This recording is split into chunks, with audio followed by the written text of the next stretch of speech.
Hello, welcome to Gardener's World. This is what I still call the cottage garden, although we're just getting to the point when its designation as a rose garden is beginning to become apparent.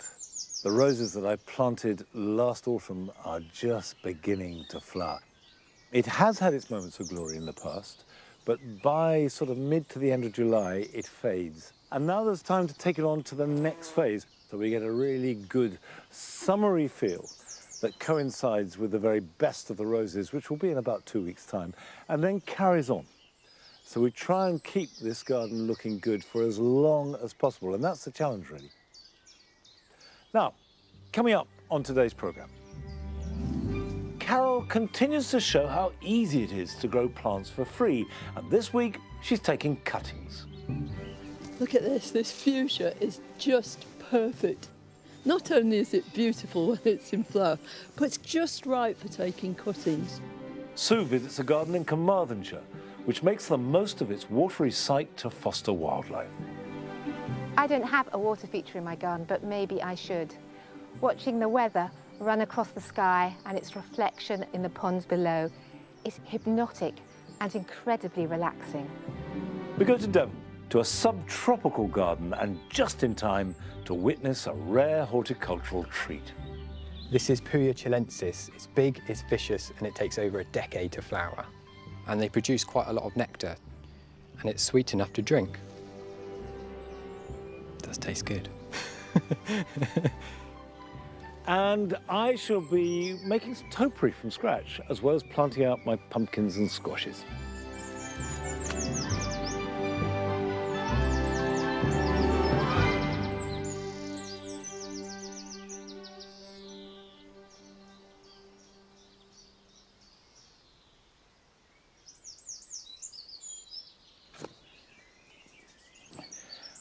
These large pots contain tulips, lots of tulips, and they look fantastic with wallflowers. But tulips love really good drainage, and that's the absolute key thing you have to have with them. So the compost was very gritty. So essentially, what was left behind when the tulips had died right down was root, grit, and a little bit of very, very used up compost. So that's been more or less all taken out. I just leave a little bit in the bottom for drainage. And I've replaced it with a really rich compost. And that means that your planting will have nutrition and also hold water.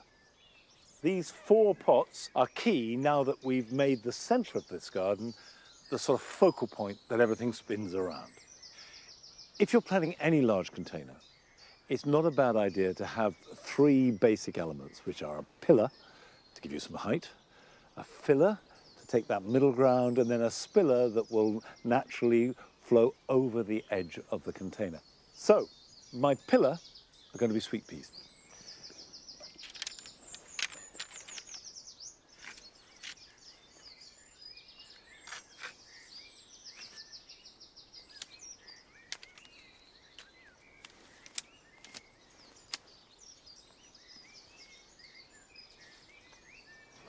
Because it's fairly late in the sweet pea planting season, the ones I've got left are Matucana and Cedric Morris. And Cedric Morris is quite similar to Matucana, so I'm not going to worry if I mix them up because I don't quite have enough of one. And you can see the root system, they're just beginning to get a little bit root bound. So in that case, just tease them out. Don't worry if you break them. Breaking roots will stimulate regrowth. So we'll pop those in on the inside, like that. That's it. And another one. Why are you wandering? Oh, look what you found. Look what you've got. Show it to me. Come here. What is it? Can I see it? Where did you find that? Where? No, I don't want it in my mouth. I really don't want it in my mouth. He's happy now.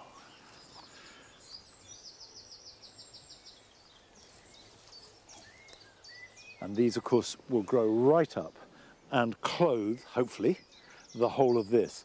Now, what that means is I don't need and actually don't really have room for a filler. The filling will be done by the sweet peas at the base. But I would like a spiller. Now, this is a pelargonium called Decora Rose. It's a tumbling type, which means that it will grow up and then the weight of it will carry it down, which is exactly what I want. Now, the only thing to remember about pelargoniums is they need full sun, they like good drainage, and sweet peas need plenty of water. And that's why I've planted the sweet peas on the inside of the canes. So when I water this, I'm going to water the middle, and I'm going to plant these pelargoniums on the outside, here, like that, so that they don't get wet feet. That will be perfect. I think that will work. Right, we'll pop those in. All right, that's simple enough. I'm going to plant up the other 3 pots with exactly the same material. I've got enough sweet peas because I've grown them from seed, and I've only bought 12 of these pelargoniums, but the truth is I can make more quite easily from cuttings. They take very well from cuttings. Whilst I'm doing those pots, we're going to join Carol, who, in her pursuit of creating as many plants for free as possible, this week she's giving us a masterclass on cuttings. For me, nothing is more rewarding and exciting than growing my own plants. I love the process of starting them off and watching them grow. Over the years, with time, patience, and a lot of help from Mother Nature, I've grown thousands of plants for free. My garden's full of them.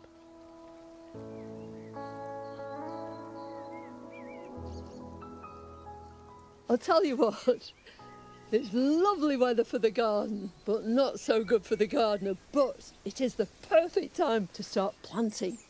And the first things I'm going to plant are what we did for our very, very first plants for free, seedlings. Those seedlings have now grown on, they're just right for going into the ground, they're ready to face the big wide world. And that means, like Monty, some sweet peas that I sowed in individual compartments back in March. It's wonderful, isn't it, when you put a little seed in there and then just a few weeks later, great big shoots. There's nothing like it. I also sowed some seeds of cosmos. This time I did them in a seed tray, pricked them out, moved them on. And now, just look at them. That's only a couple of months ago. They've made sturdy plants. Hoo-hoo!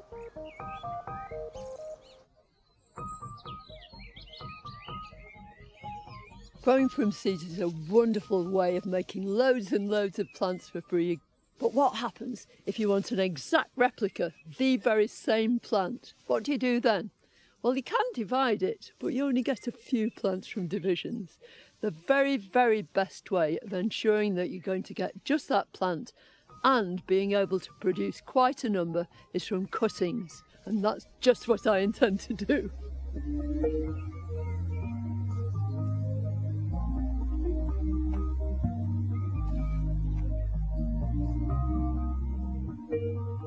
It's like a jungle in here, look. Everything's so green.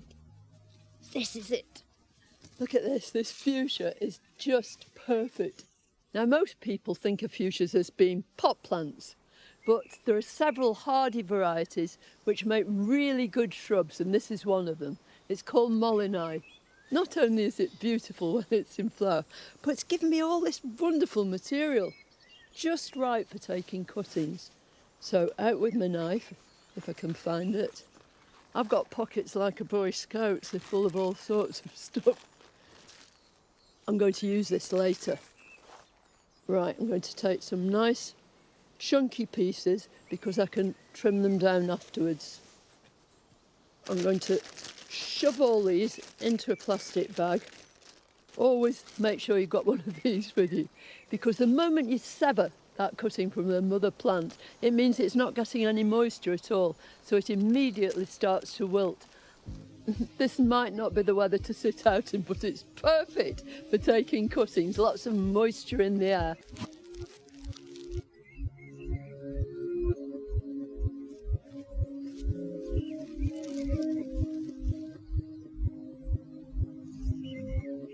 And now for the really exciting bit.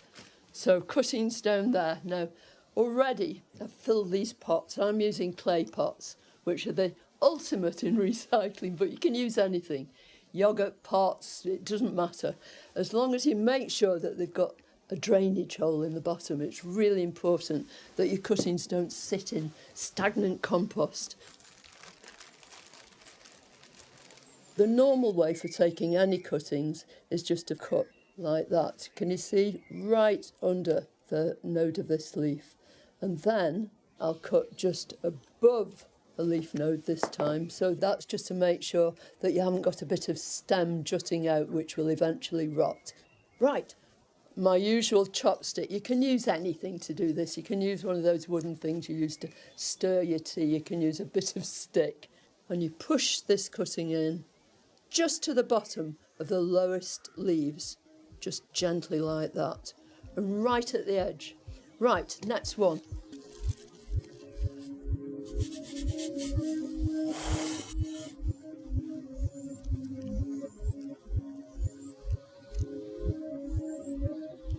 The reason I put grit on the top of cuttings is threefold.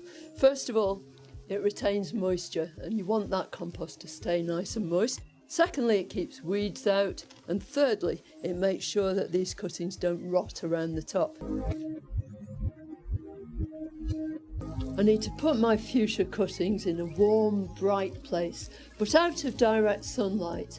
And then every time I walk past, I'm going to spray them with a fine mist, just to make sure that they don't wilt.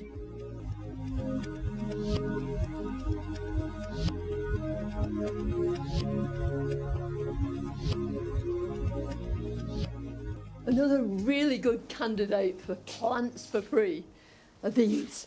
They're pelargoniums. Now this is an absolutely glorious one called apple blossom. Now if you look at this, it's got several little side shoots. Well, I think that's the one to start with. Right down there.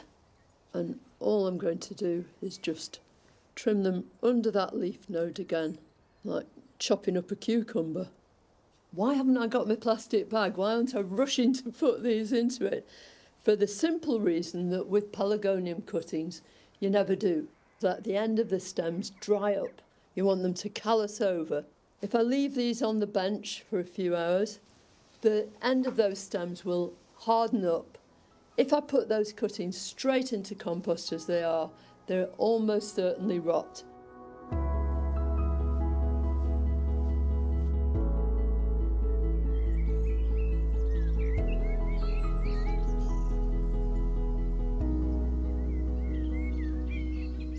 You might not believe it, but these are supposed to be vegetable troughs. There's still a bit of chard, but I've planted several perennials in here. Probably my favourite one of all is this catmint in the front. Sylvie, my little grey cat, loves it, and she's constantly jumping up and rolling around in it. But before it's totally destroyed, I want to take a few cuttings from it. This is a stem cutting with a difference. These are called basal cuttings. The clue's in the name. You take them right down at the base of the plant. Slide your knife in. I've got two at once here. I think I'll take off a few of those bottom leaves, just as I would for anything else, to make sure it doesn't rot. I'm going to tuck it in right down into there. And then here's my next one. When they're rooted, I could pot each one on individually, or I could cheat and I could leave them all in this pot and then plant out the whole thing just as one big buxom plant. When you come back next time, the sun will have started to shine. It'll be summer proper. Flowers will be out everywhere, and with a bit of luck, this catmint might be ready to sink into the ground. See you then.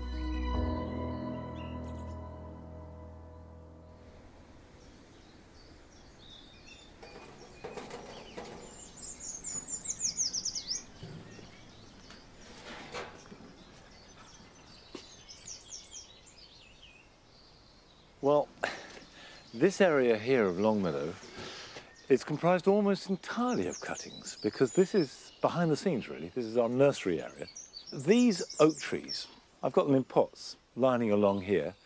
were grown from acorns that I picked up a few years ago, taking the dogs for a walk. Came back, sowed them, and hey presto, we've got lovely oak trees growing. Where I'm going to plant them, I don't know, but it's nice to have them, and I will find a place. And what I really am growing interested in is creating plants for topiary, because topiary is very expensive. You know, even quite modest topiary can easily run into hundreds of pounds, and if you get big stuff, you're talking big money. Yet, it's quite easy to grow yourself with a little bit of patience.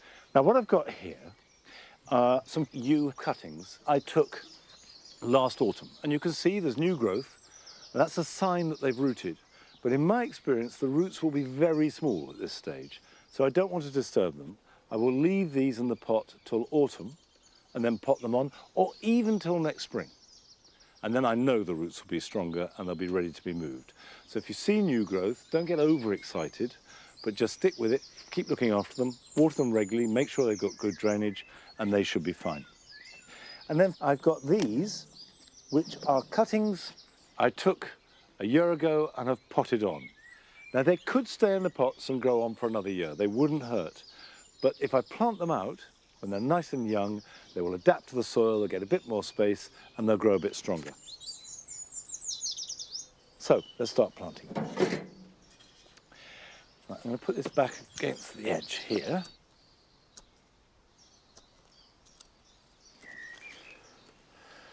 Now, you can see quite fragile roots. This, by the way, is a perlite layer. The one thing that yew hates is being waterlogged. They must have reasonable drainage. They're very adaptable, they'll grow in sun, they'll grow in shade, they'll grow in any kind of soil as long as it's not waterlogged.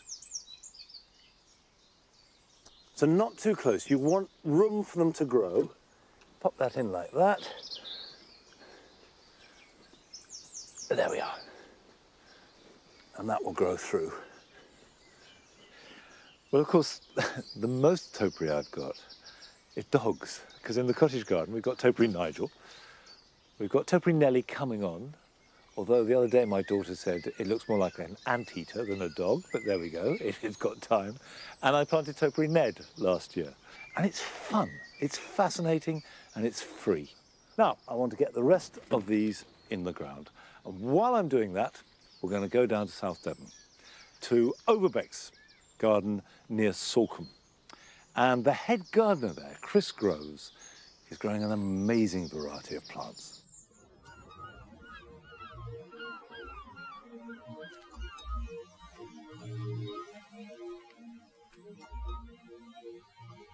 I've always been interested in tender and exotic plants, and this garden gave me the opportunity to kind of indulge in that interest, and you can't get a better setting than this, really. So yeah, it's a great place to work.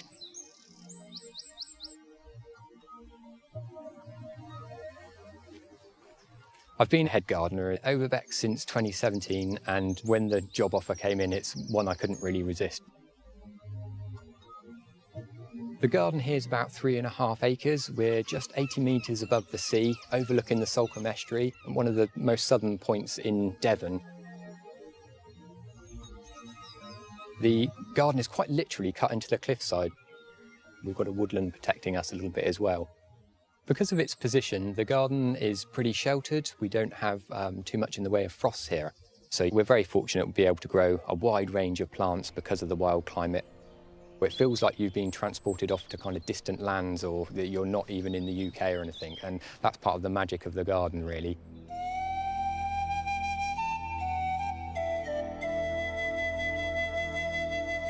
I'd describe this as a subtropical paradise because there's always something evolving, always something exciting happening. This is Puya chilensis. It's big, it's vicious, and it takes over a decade to flower.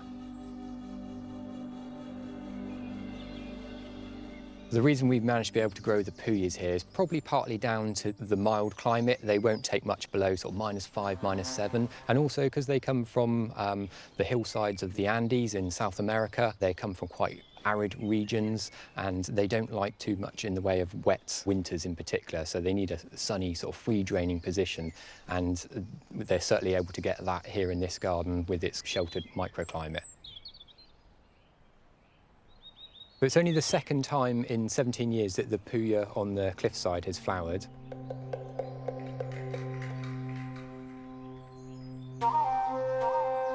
Puyas are monocarpic, which means after they flower, the rosette that they grow from will die. Over the years are building up all the reserves that they need, sugars in particular, so that they have the energy to put on this flowering spectacle, really. It's such an expensive energy that they store up in the plant that afterwards they're just exhausted. As you can see from the flowers, I've just picked one off, you can see the size and shape of them, and they produce quite a lot of nectar. So if I just pour this one in here, you can see how much they produce. And it's sweet enough to drink. It does taste good.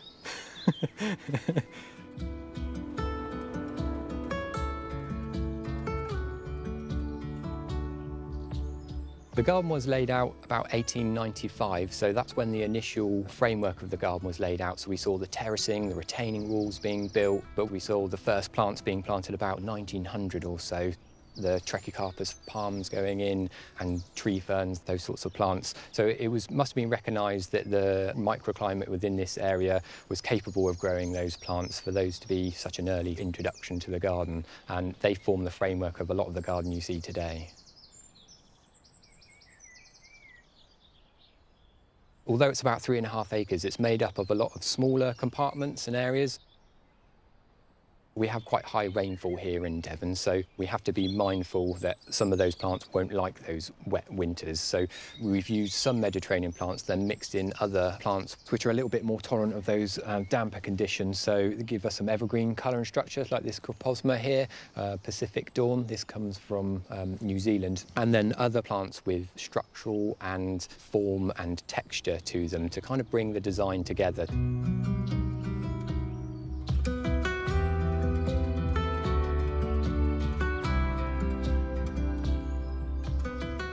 So this is our rockscape, as I like to call it, and it's been inspired by the coastline and the rocky outcrops that we get along the coast path here.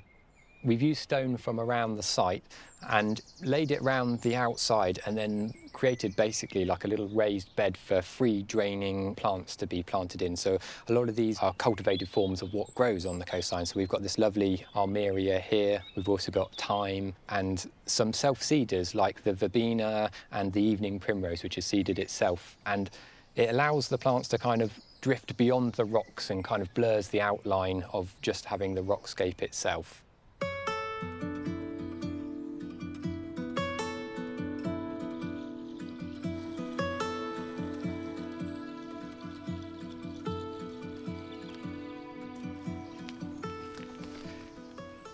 We grow quite a few aeoniums and echeveras and other succulents here in the garden. So this wall offers a really good opportunity for planting succulents in, because some of the heat is slow releasing from when the sun heats up, and it's nice dry conditions in these little crevices. And all we do is take a cutting like this. This is from a plant that wasn't any good for pots anymore because it got a little bit too long.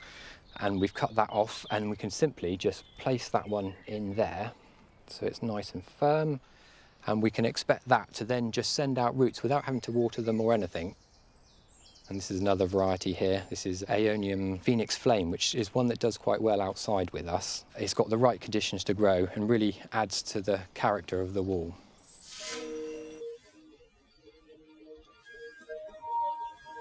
It's worth playing around with your garden at home. If you've got a sheltered position and you're quite a frost-free area, definitely worth having a go, and you'll get a really nice effect and interest to your wall.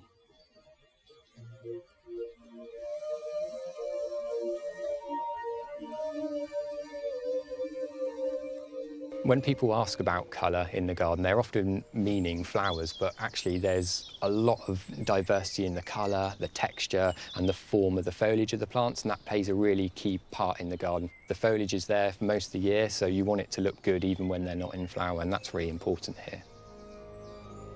I quite often get asked what my favourite spot of the garden is, and I couldn't tell you because it changes from day to day, week to week, season to season. There's just so many places to enjoy.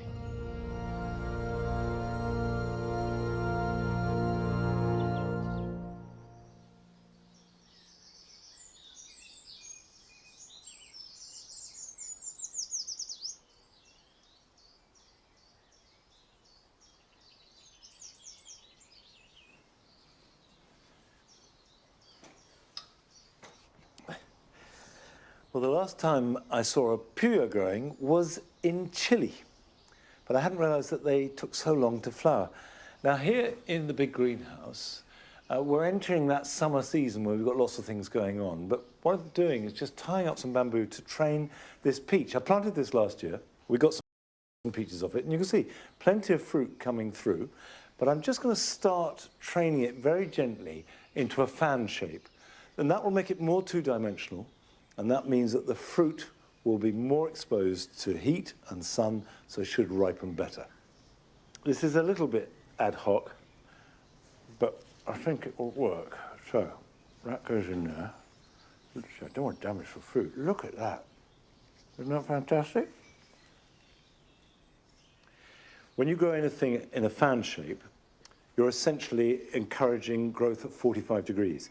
Now, 45 degrees should maximize the relationship between growth and fruiting. You get best fruiting on the horizontal, you get best growth on the vertical. Split the difference, and hopefully you get the best of both. Right, we'll use that longer one. Now, when you're growing peaches or nectarines or even apricots, they all share the same demands. They don't have to be grown indoors if you've got a very sheltered spot, but the danger is frost in spring, and that they tend to blossom early, and if they get frosted, there's no chance, and you won't have any fruit. And also, they like heat, and they like nutrition, but they need good drainage. They hate sitting in saturated soil, which is why I'm growing it in the greenhouse. Not so much to protect it from the cold, although it does do that, but to protect it from the rain. Now, still to come on today's programme. Sue goes to a garden on the Towie estuary in Carmarthenshire, which is designed with a creative eye to be a haven for wildlife. What I love about this garden is there's lots of little vignettes like this one, framed by the big goat willow behind me, and then these huge hosta leaves contrasting with the opening fronds of the ferns. And then these delightful bird feeders hanging from the trees. And in Suffolk, we meet a gardener who holds a national collection of bearded iris, which were bred by her great-great-grandfather. I suppose if it weren't for Sir Michael's work in classifying the irises and also doing those early experiments, none of the other breeders would have gone on to create the plants we all now love and enjoy in our gardens. But first, we're going to see one of your films. And this one comes from Vicky Halliday. Hi, I'm Vicky, and welcome to my Objet d'Art jungle in Leicestershire. There are currently 42 plants living in this room, which might sound a little daunting as far as plant care goes, but I put aside half an hour a week, and it's probably one of my more fun jobs. Here are a couple of gorgeous little teacups that I inherited from my grandmother and didn't have much use in everyday life. I began by planting bulbs in them one spring, which worked really well, but they obviously don't last very long. And I've found since that succulents do really well in a teacup without any drainage. Just mix a bit of sand in the soil and give them minimal water weekly or fortnightly, and I think they look great. I love a free plant, and this is a third generation pineapple plant that we grew from a little project that I did with my daughter at primary school. We took the head off a pineapple we had bought and eaten from the supermarket, and it very successfully grew into a plant in its own right and went on to produce a pineapple which we ate and removed the head once again. And so this is third generation now. Just fantastic plant, and in a sunny windowsill, hoping the same as before, it's going to grow as another pineapple, and it'll be interesting to see how long I can keep the Leicestershire pineapple generations going. I bought this rubber tree back in December 2022. It was probably about 10 inches tall, and now I believe it's around 14 feet. Hope you've enjoyed my jungle tour. Cheers.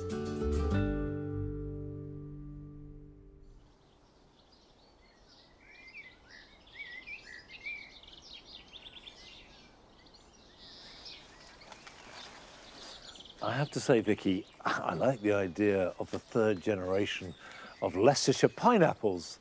I remember doing that with my children, and it does work. But to do a pineapple from a pineapple from a pineapple, that's something. Now, these are squashes, not pineapple, first generation squashes here at Longmeadow, and it's time to plant them out. The weather's warmed up, it may be wet, but that won't worry them as long as we get some sunshine later when the fruits appear. And the great thing about growing squashes and pumpkins is they are really vigorous plants. They do grow big, and that means they need a lot of space. And most of us don't have enough space to grow more than a few plants unless you go up. And that's what this is all about. A fairly strong structure, which I've created simply to take the weight of the pumpkins. These will be quite heavy plants, and of course, with, we hope, big, heavy fruit. So it does need to be robust. I like the idea of air flowing through and also sunlight as it moves around, catching the fruit wherever they are. This is a variety called Crown Prince.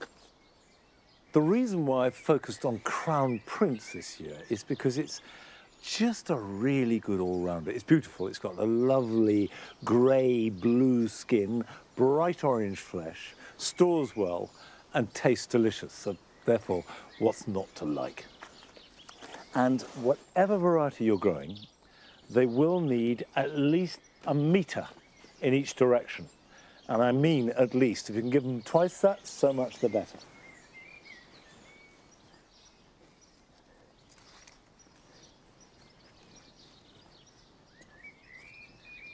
If you've got light soil, whether it's limestone, chalky, sandy, you really will benefit from adding as much well-rotted manure or garden compost as you possibly can. That's partly to feed it, but also to hold moisture.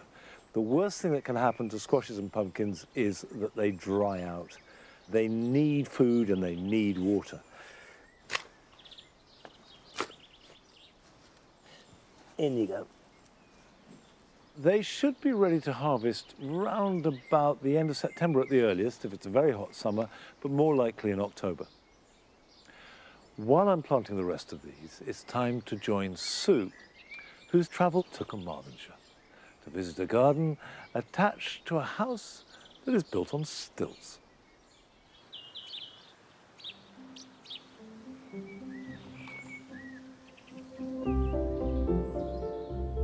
I love getting out and visiting other gardens, so I've come to explore one that's really rather extraordinary.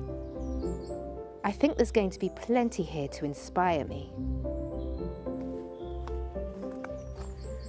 I'm always looking for creative ideas in my garden, whether it's enhancing my views or creating interesting habitats for wildlife and plants, or looking at design ideas to create those really magical garden moments.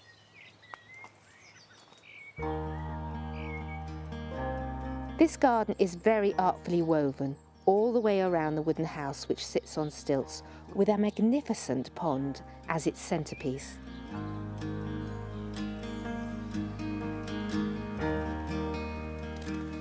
What I love about this garden is there's lots of little vignettes like this one, framed by the big goat willow behind me, and then these huge hosta leaves contrasting with the opening fronds of the ferns. And then these delightful artistic bird feeders hanging from the trees.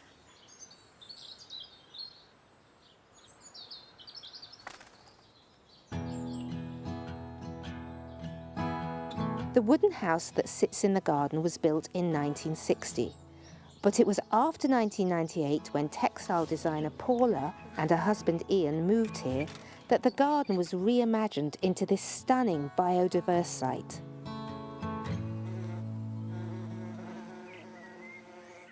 So this is a delightful garden you've created, and very unusual with this super large pond. Oh, thank you, Sue. It's lovely to have you here, to be able to share it with you. This is our favourite place to sit in the morning for coffee, just listening to the birds. It's a beautiful spot. And we can sit out here even in the winter because it's a lovely little sun trap. Cutched in. Do you manage it all yourself? No, I can't confess to have done it all on my own. It is my project. I do have help from my husband with the heavy jobs and the high jobs too. The house being wooden, it feels like a kind of bird hide or something. Well, I think we're really lucky. At the front, we overlook the estuary, the Towie estuary, so the view out there is constantly changing. So to have water behind and in front of the house, it's just so relaxing.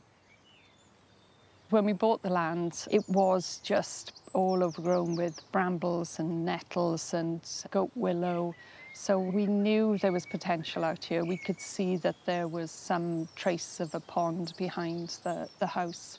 So we got a big digger in and he cleared the land for us. It must have been really exciting to have a complete blank canvas. Where did you start? Yes. How did you start? Well, I did start on paper. I did some scribblings, just trying to work out where the paths should be. And having cleared the land, we could then see quite clearly where the sun was at different times of day. We wanted some height within the space, so we planted trees. Some may say too many, but I do love it. We've got the oaks giving us shades, and the silver birch are just beautiful. Even in the winter, they just glow. Looking around at the colours, you've got a very selective palette here. Is that deliberate? It is very deliberate. Friends that know me well know that I'm not a big fan of colour. If it was just for me, it would all just be green. But, the garden is for wildlife, so the colours are here for the pollinators. For me, pink is my favourite thing, and I'm loving the campions. And the way you've planted it is really quite ethereal and magical, this little area behind you. Oh. It's really beautiful at the moment. You can see all the bees buzzing around, so you're definitely achieving what you set out to do.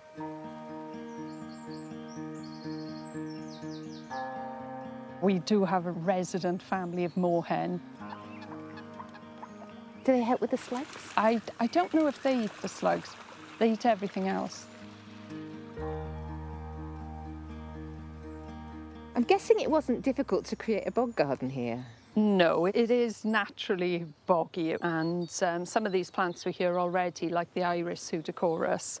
Others we've introduced, the Bistorta officinalis, Candelabra primula. It just keeps on flowering. It just keeps on climbing up and up and up, and it really is a good giver. We've just developed that use of the yellow. It really highlights some of the green around, doesn't it, and brings it to life. Yeah, absolutely, and they're a big hit with the bees too. I can see that.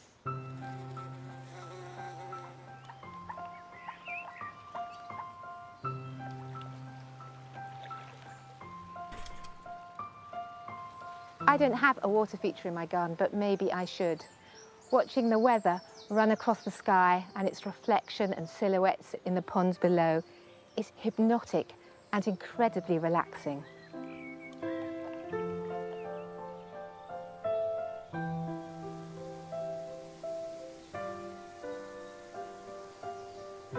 I'm in one of the many seating areas in the garden, which give you lots of different perspectives to enjoy the vistas.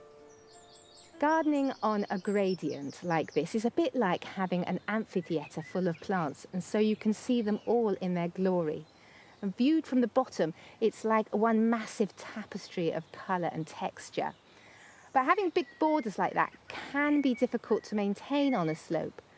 Paul has got round this by creating lots of hidden pathways, and each plant is allowed its own space, and it's got a heavy mulch, so you can get right up close and personal to be able to tend to the plant and maintain the garden. It's really accessible.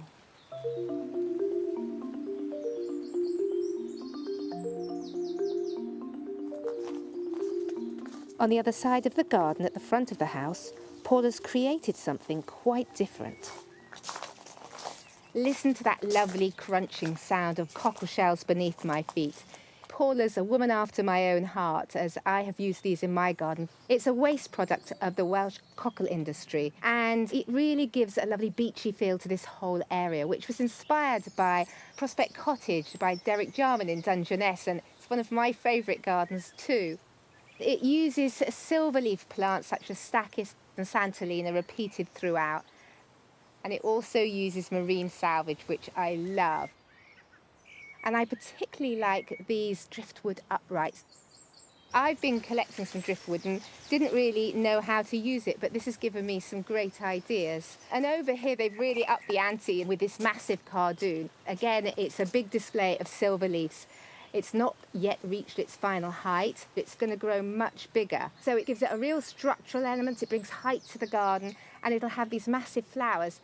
And as long as the Welsh winds don't knock them out, they'll stay on throughout the winter, giving that interest. It's a really lovely piece of gardening.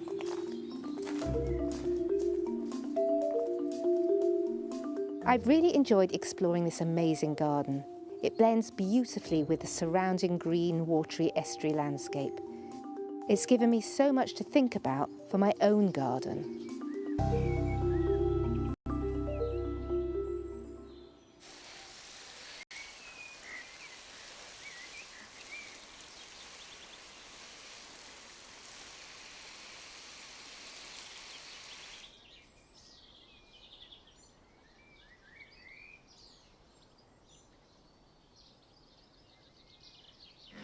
Go on.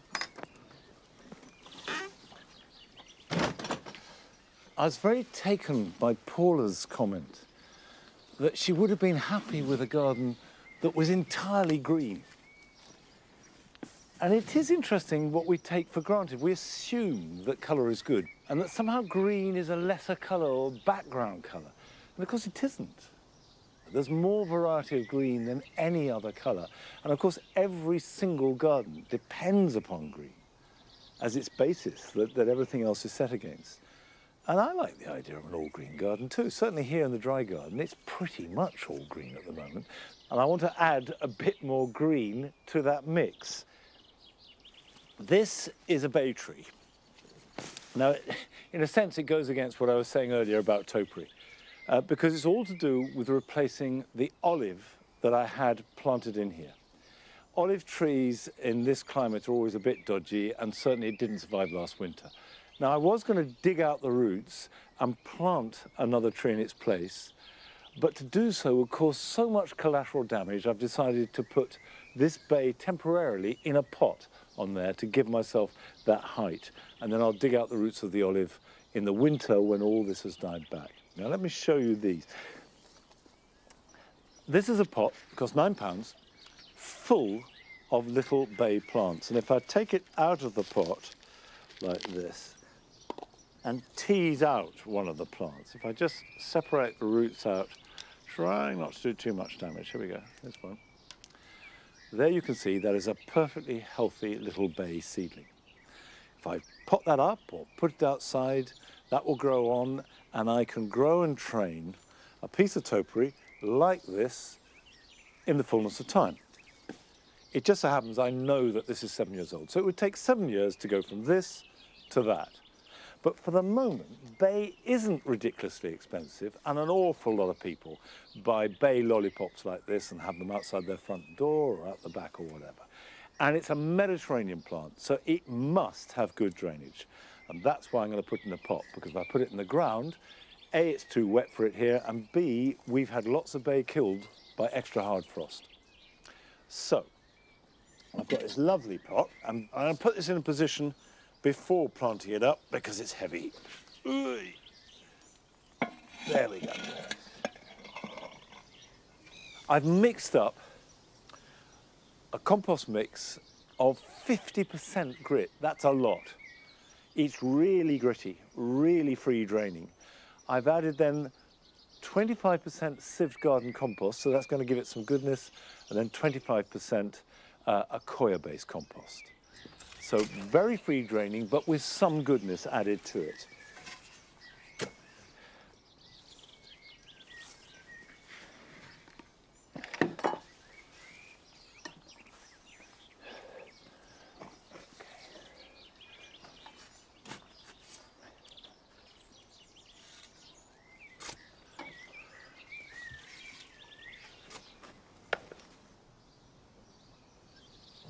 Well, I think that looks good.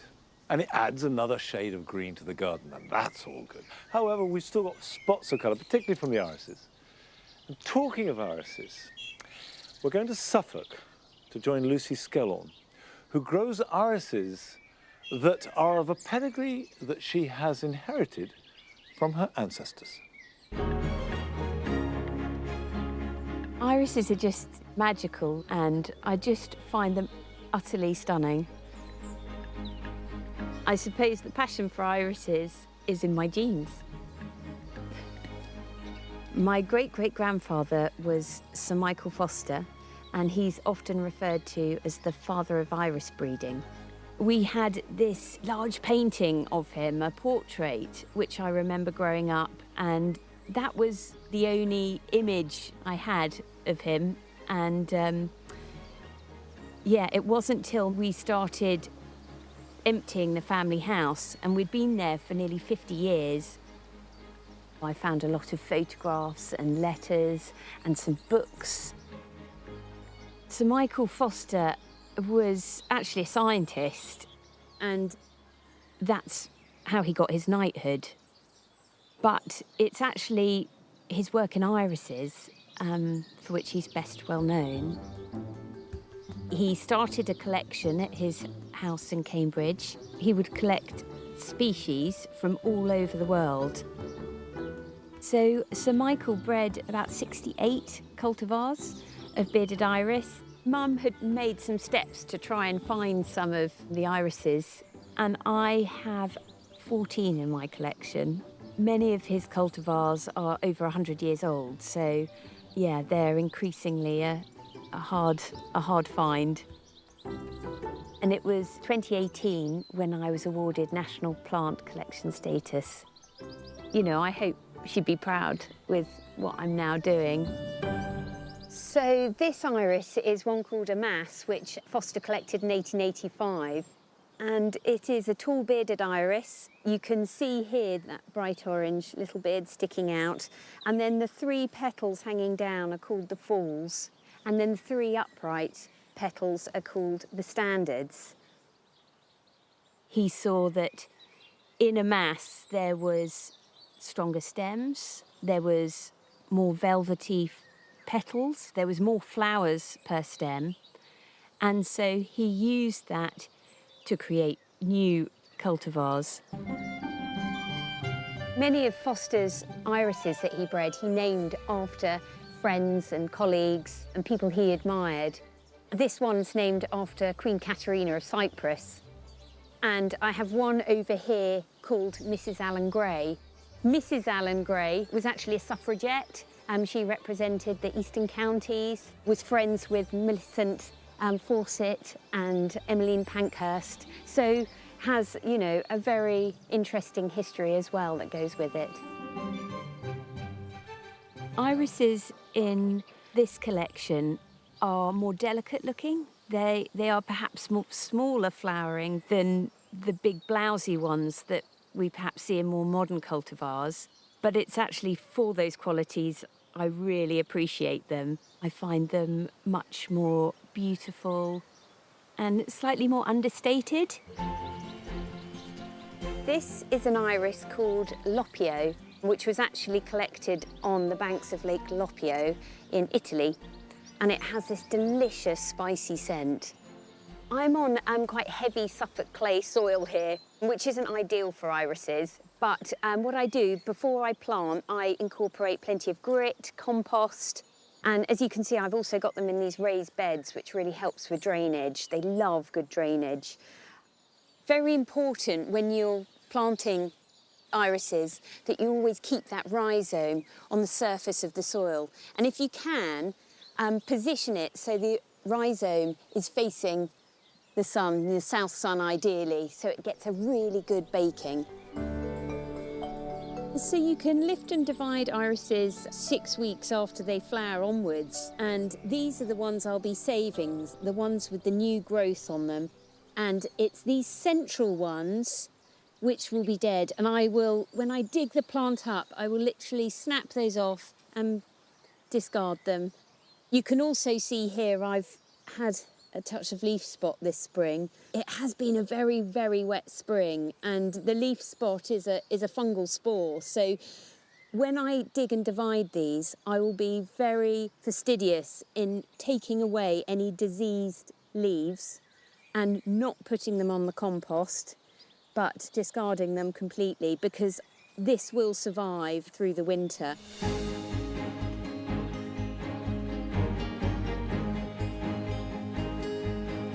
Sir Michael was actually friends with the Darwin family, and he named several of his irises after the Darwins. There's a Charles Darwin iris, and I've got another called Mrs. George Darwin. And there's also this one called Mrs. Horace Darwin, who were daughter-in-laws to Charles Darwin. So this is one of my favourites. I find it just really, really pretty. It's a really floriferous little flower, and it has these beautiful little purple reticulations, which looks very good amongst the purple sensation alliums in the border. And the alliums I've found have actually been quite a good companion plant. I do tidy the foliage from the alliums, which again just lets the light and the air circulate round the iris plants. This iris is actually named in honour of Sir Michael Foster, and it is called Sir Michael. It was bred by a hybridiser called George Yeld, and he said a really lovely thing about my great-great-grandfather. He said, none of us would have known anything had Sir Michael not shown us the way. I suppose if it weren't for Sir Michael's work in classifying the irises and also doing those early experiments in hybridising, none of the other breeders that preceded him would have gone on to create the plants we all now love and enjoy in our gardens. I'd have to pinch myself a little bit that, you know, that these flowers exist because of my great-great-grandfather. It's such an incredible thing to be connected in that way. And yeah, my hope is that I can share them with more people.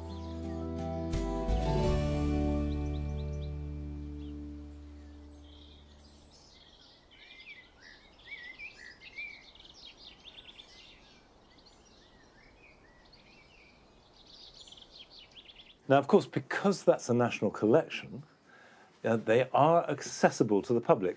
Not necessarily all the time, but if you go to our website, you can get the details when you can go and see those Foster irises at their best, and then get ideas and inspiration and information for growing them in your own garden. Now, this is a strange thing, because I brought down some of the fuchsias from the wooden greenhouse to repot them and put them into nicer pots. But that, I'm afraid, has come a cropper, because as I brought the plants down, I noticed something that I hadn't noticed and which I should have noticed, which was the state of some of the fuchsias. Now, these are ones in plastic pots, sort of in the second, third, fourth row back in the wooden greenhouse. I'm making excuses because actually there isn't any one I should have noticed. Now, look at this. If you start to see, look how distorted and damaged the foliage is, and you've got dieback, and even the flowers. This, which I haven't really paid proper attention to, look at that. Look at the distortion on that flower. And as I started to inspect them all, it got worse and worse. I realised this is a real problem. Now, what this is fuchsia gall mite. It's a tiny little mite that sucks the sap of the plant and therefore causing distortion, and there's not much you can do about it. Cut off the affected area, don't compost it, burn it or dispose of it safely. The real problem is that I haven't potted these on enough. They've run out of nutrients, so those in the smaller pot are most affected. Those in bigger pots are better off because it's a healthier plant, and it's that same old story about plant health. If you look after the plant, look after the roots, water it properly, feed it properly, they will resist much better the depredations of gall mite or fungus or whatever it might be. And so it's my fault. And I'm saying this really so that you can check your fuchsias and avoid what has happened to mine. Okay, that's enough shame and blame for the moment. Here are some jobs for the weekend.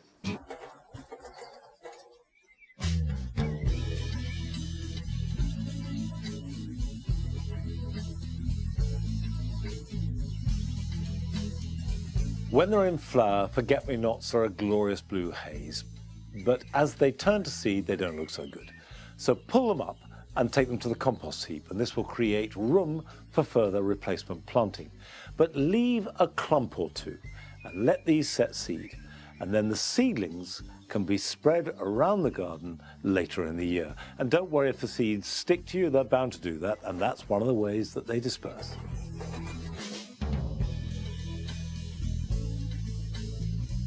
It's time now to plant out tender annuals like zinnias, sunflowers, or as I am, cosmos.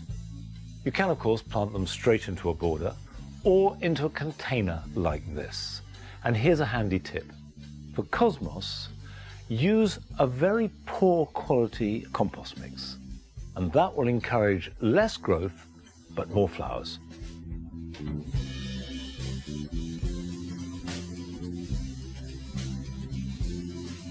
In an ideal world, chilies are sown very early in the year and grown on as big as possible.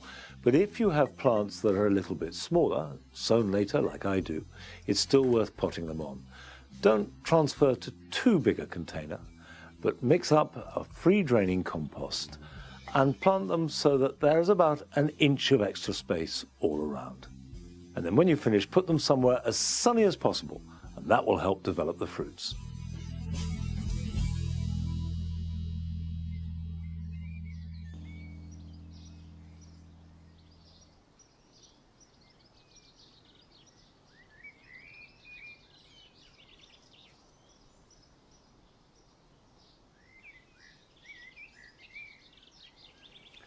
I'd love to be able to claim that I had designed and carefully positioned the foxgloves and the cow parsley to look so artfully beautiful, but of course I didn't. They're self-sown. However, I can claim credit for the rose climbing up the apple tree behind it. It's a rose called Rosa multiflora carnea. Not very common. And I only planted that about 4 or 5 years ago. And you can see that already it's grown really big. It's climbed to the top of that apple tree, which is a full standard. It's big. And no doubt it'll get a lot bigger. And it's absolutely glorious. And I love rambling roses for the freedom they have. They differ from climbing roses in that the flowers tend to be smaller. They only flower once. And they smother the plant, and as the name suggests, they ramble. They grow very freely and often very big. And that makes them awkward if you've got a small garden, you have to admit. But if you can find room, and obviously you can train them along a fence as well as up, they add that sense of generosity and abundance for a few weeks in summer that nothing else can match.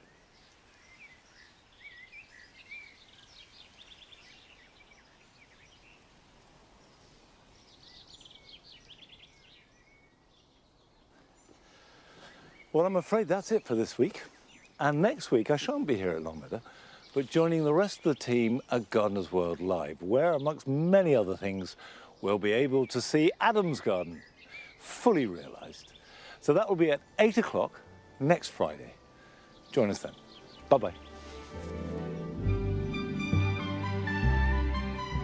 Pinched, preened and practically perfect in every way, Marcus Waring's kitchen garden is over on BBC iPlayer. And from the great outdoors to the hidden caves and crevices of the National Trust, home to hidden treasures next.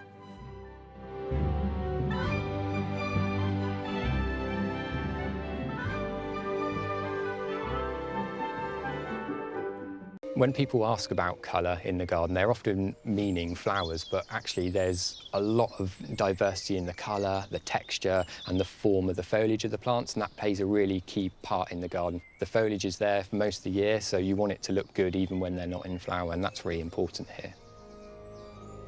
I quite often get asked what my favourite spot of the garden is, and I couldn't tell you because it changes from day to day, week to week, season to season. There's just so many places to enjoy.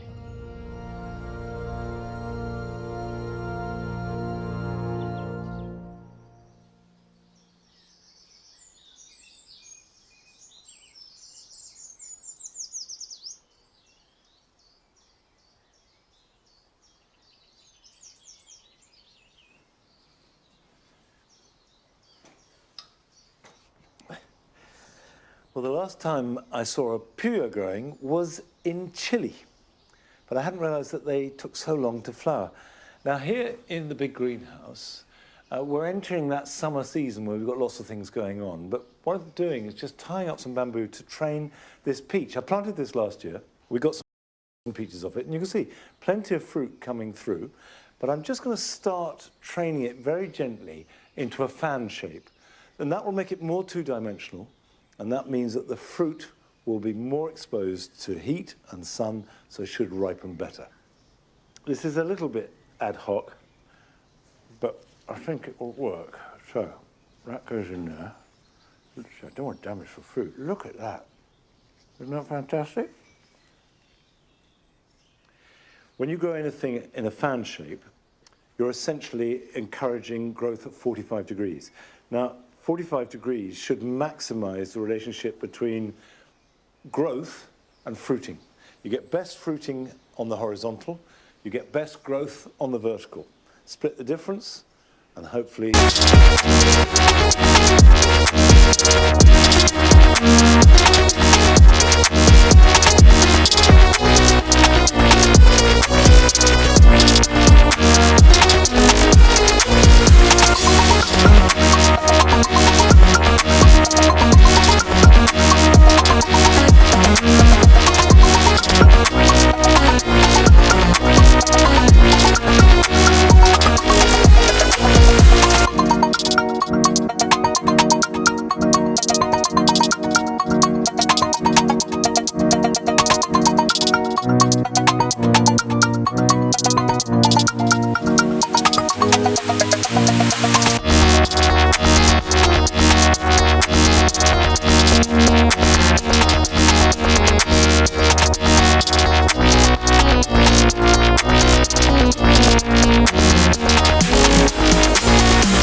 And enjoy in our gardens. But first, we're going to see one of your films. And this one comes from Vicky Halliday. Hi, I'm Vicky, and welcome to my Objet d'Art jungle in Leicestershire. There are currently 42 plants living in this room, which might sound a little daunting as far as plant care goes, but I put aside half an hour a week, and it's probably one of my more fun jobs. Here are a couple of gorgeous little teacups that I inherited from my grandmother and didn't have much use in everyday life. I began by planting bulbs in them one spring, which worked really well, but they obviously don't last very long. And I've found since that succulents do really well in a teacup without any drainage. Just mix a bit of sand in the soil and give them minimal water weekly or fortnightly, and I think they look great. I love a free plant, and this is a third generation pineapple plant that we grew from a little project that I did with my daughter at primary school. We took the head off a pineapple we had bought and eaten from the supermarket, and it very successfully grew into a plant in its own right and went on to produce a pineapple which we ate and removed the head once again. And so this is third generation now, just fantastic plant, and in a sunny windowsill, hoping the same as before, it's going to grow as another pineapple, and it'll be interesting to see how long I can keep the Leicestershire pineapple generations going. I bought this rubber tree back in December 2022. It was probably about 10 inches tall, and now I believe it's around 14 feet. Hope you've enjoyed my jungle tour. Cheers.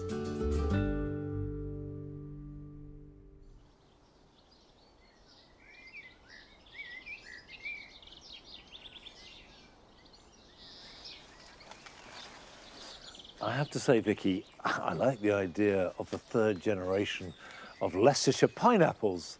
I remember doing that with my children, and it does work. But to do a pineapple from a pineapple from a pineapple, that's something. Now these are squashes, not pineapple, first generation squashes here at Longmeadow, and it's time to plant them out. The weather's warmed up, it may be wet, but that won't worry them as long as we get some sunshine later when the fruits appear. And the great thing about growing squashes and pumpkins is they are really vigorous plants. They do grow big, and that means they need a lot of space. And most of us don't have enough space to grow more than a few plants unless you go up. That's what this is all about. A fairly strong structure, which I've created simply to take the weight of the pumpkins. These will be quite heavy plants, and of course, with, we hope, big, heavy fruit. So it does need to be robust. I like the idea of air flowing through and also sunlight as it moves around, catching the fruit wherever they are. This is a variety called Crown Prince. The reason why I've focused on Crown Prince this year is because it's just a really good all-rounder. It's beautiful. It's got a lovely grey-blue skin, bright orange flesh, stores well, and tastes delicious. So therefore, what's not to like?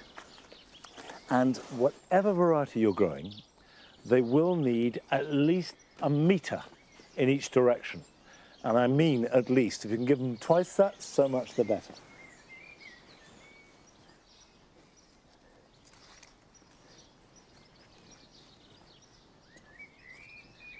If you've got light soil, whether it's limestone, chalky, sandy, you really will benefit from adding as much well-rotted manure or garden compost as you possibly can. That's partly to feed it, but also to hold moisture. The worst thing that can happen to squashes and pumpkins is that they dry out. They need food and they need water. In you go. They should be ready to harvest round about the end of September at the earliest, if it's a very hot summer, but more likely in October. While I'm planting the rest of these, it's time to join Sue, who's travelled to Carmarthenshire to visit a garden attached to a house that is built on stilts.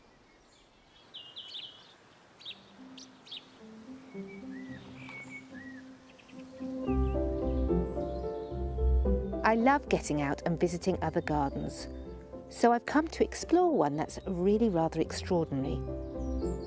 I think there's going to be plenty here to inspire me. I'm always looking for creative ideas in my garden, whether it's enhancing my views or creating interesting habitats for wildlife and plants, or looking at design ideas to create those really magical garden moments.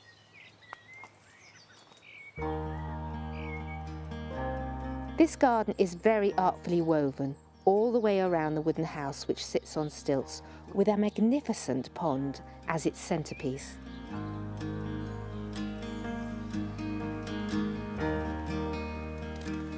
What I love about this garden is there's lots of little vignettes like this one, framed by the big goat willow behind me, and then these huge hosta leaves contrasting with the opening fronds of the ferns.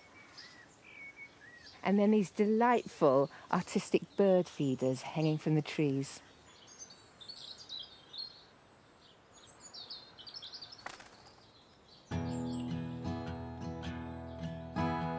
The wooden house that sits in the garden was built in 1960, but it was after 1998, when textile designer Paula and her husband Ian moved here, that the garden was reimagined into this stunning biodiverse site.